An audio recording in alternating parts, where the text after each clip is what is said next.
మీరు ఇలాంటి దానములు చేస్తే విశ్వశక్తి దైవశక్తి ఈజీగా మీకు కనెక్ట్ అయ్యి మీ కోరికలు ఈజీగా తీరిపోతాయి.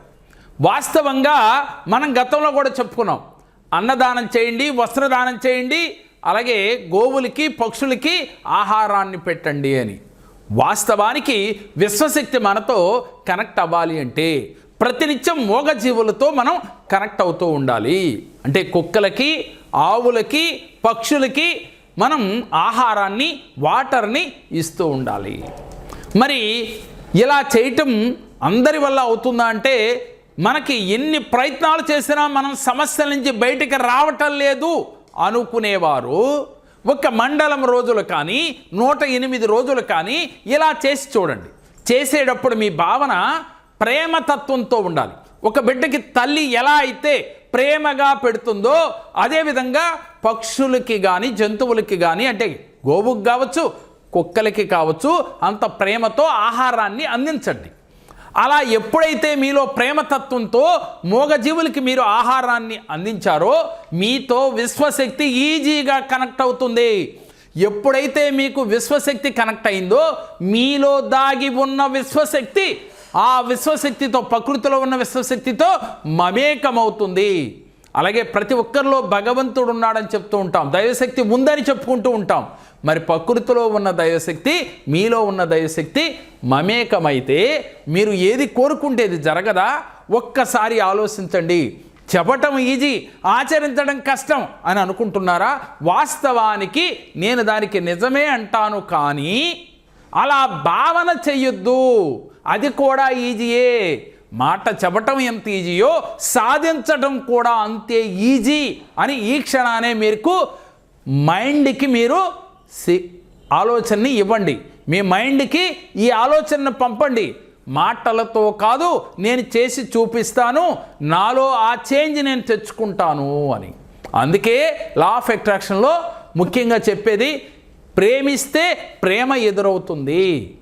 అలాగే మనం 10 మందికి సహాయం చేస్తే మనకి భగవంతుడు సహాయం చేస్తాడు.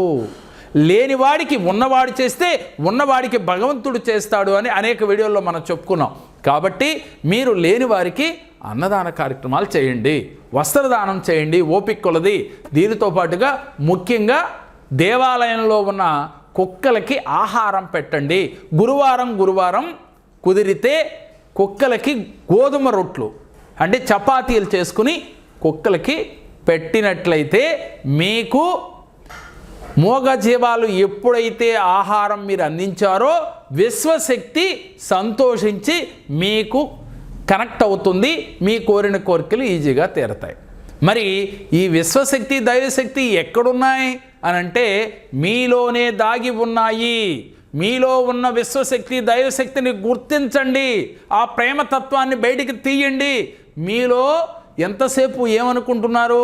ఇది నా వల్ల కాదు, నేను చెయ్యలేను అనే ఒక నిరాశ, నిస్సత్తువు ఏర్పడిన ప్రతి ఒక్కరూ కూడా విశ్వశక్తిని దైవశక్తిని గుర్తించలేరు.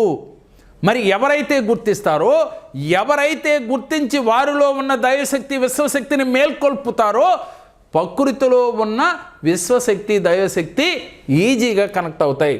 పంచభూతాలు కనెక్ట్ అవుతాయి. అప్పుడు మీ మాటే రామబాణంలాగా ఏదనుకుంటేది ఇది అది అని చెప్పటానికి లేదు. మీ మనసులో ఇది కావాలి అంటే ఏదో ఒక రూపంలో మనకి జరిగి తీరుతుంది. మనందరికీ కావాల్సింది ఏమిటి? డబ్బు కావాలి, సంపద కావాలి, ఆరోగ్యం కావాలి, ఆనందం కావాలి. ఇవన్నీ కావాలి అంటే మనం ఏం చేయాలి? విశ్వశక్తితో దైవశక్తితో మమేకమవ్వాలి. మీలో ఉన్న విశ్వశక్తి దైవశక్తిని గుర్తించాలి. గుర్తించి మేల్కొల్పితే మీకు తెలియకుండానే మీ కోరికలు తీరతాయి. ఇప్పటి వరకు మనం ఏం చేసాం? పూజలు చేసాం, హోమాలు చేసాం, దేవాలయ దర్శనం చేసాం. చేయటం వల్ల మనకి పాజిటివ్ ఎనర్జీ వచ్చింది. కానీ మీలో దాగి ఉన్న విశ్వశక్తిని అలాగే దైవశక్తిని గుర్తించకుండా మీరు ప్రకృతిలో ఉన్న విశ్వశక్తిని దైవశక్తికి ఎప్పుడైతే వెళ్ళారో ఆ విశ్వశక్తి దైవశక్తి మీలో ఉన్న విశ్వశక్తి దైవశక్తికి కనెక్ట్ అవ్వకపోవటం వల్ల మీ కోరికలు తీరలేదు. ఈ రోజు నుంచి ఏ గుడికి వెళ్ళినా మీరు విశ్వశక్తితో దైవశక్తితో కనెక్ట్ అయినట్లుగా దర్శించిన తర్వాత 10 నిమిషాలు ధ్యానం చేసి ఆ స్వామితో మీ యొక్క ఎనర్జీ లెవెల్స్ ఆ స్వామి దగ్గర నుంచి తీసుకున్నట్టుగా ఫీల్ అవుతూ ఉండండి. ఇలా ఎవరైతే ఏ దేవాలయంకి వెళ్ళినా చేశారో మీకు ఆ విశ్వశక్తి దైవశక్తి ఈజీగా కనెక్ట్ అవుతుంది, మీ కోరికలు ఈజీగా తీరుతాయి. ముఖ్యంగా మనం తెలుసుకోవాల్సింది కోపాన్ని, ఈర్ష్యని, ద్వేషాన్ని, కామక్రోధ మదమాత్సల్యాల్ని జయించాలి. ఏనాటి నుంచో మన పెద్దలు చెప్తూ ఉన్నారు ఈ మాటలు, కానీ మనం ఏ రోజు కూడా వాటిని మనసుకి ఎక్కించుకోలేదు. ఇప్పటికైనా మీరు మనసుకి ఎక్కించుకుంటే మీ జీవితంలో మీరు ఉన్నతంగా ఎదుగుతారు. కోటీశ్వరులైన వారందరూ కూడా వీటిని జయించారు కాబట్టే విజయాన్ని పొందారు. మరి మీకు కూడా విజయం కావాలా? అనిల్ అంబానీలాగా అవ్వాలా? టాటా బిర్లాలాగా మీరు ఎదగాల అని మీ భావన ఉంటే సరిపోదు. ముందు మిమ్మల్ని మీరు మార్చుకోండి, మిమ్మల్ని మీరు గుర్తించండి. అప్పుడే మీరు దైవశక్తి విశ్వశక్తికి కనెక్ట్ అయ్యి మీరు మరొక టాటా బిర్లా అలాగే మరొక అనిల్ అంబానీలాగా ఫైనాన్షియల్గా ఎదగలుగుతారు. మాటలు చెప్పడం చాలా ఈజీ, ఇది వాస్తవమే, ఆచరించడం కష్టం అని భావన చేస్తేనే మీరు అక్కడే డ్రాప్ అయిపోయారు. మీరు ఆ పదాన్ని డిలీట్ చేయండి. నేను ఆచరిస్తాను, నేను వారిలాగా ఎదుగుతాను అని ఫీల్ అవ్వండి. అప్పుడు మీకు తప్పకుండా విజయం వరించి తీరుతుంది. ఓం నమః శివాయ. నమస్కారం. నాకు జేకే గారి దగ్గరికి వచ్చాను, గురువు గారి దగ్గరికి. నాకు ప్రమోషన్ ఖచ్చితంగా వచ్చింది. ఆయన సలహా మేరకు ఆయన ఈ రెమెడీస్ ఇచ్చారు పేరులోనే. చేయడం వల్ల నాకు 6 మాసాల్లో నాకు ప్రమోషన్ వచ్చేసింది. జాయిన్ అయిపోయాను. చాలా సంతోషంగా